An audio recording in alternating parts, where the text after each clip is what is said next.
possible?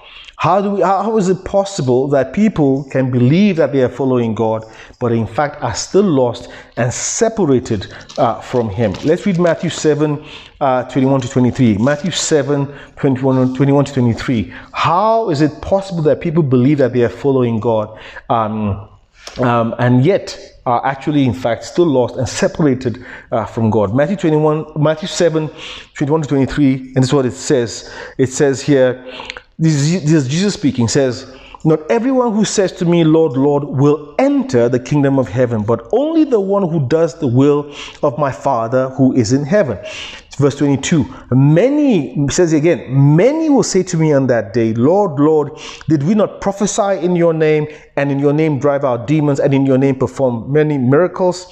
This is a sobering verse now, verse 23. And Jesus says, "Then I will tell them plainly, I never knew you. Away from me, you evildoers.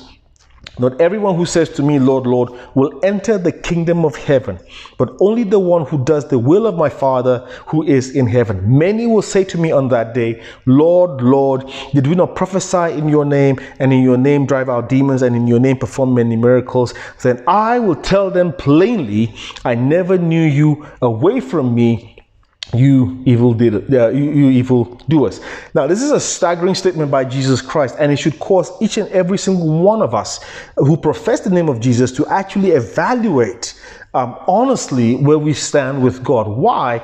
Because as we see from this passage, there'll be many on that day, on Judgment Day, on the day we stand before God, who profess the name of Jesus, yet we realize that Jesus doesn't know them. Why? Because they profess the name of Christ, but yet they live like the world. There are many who call him Lord, Lord, and yet will not enter the kingdom of heaven. There are many who are going to church and saying prayers and who appear to follow the Lord, and yet Jesus will tell them on that day, "Depart from me, you evildoers, I never knew you."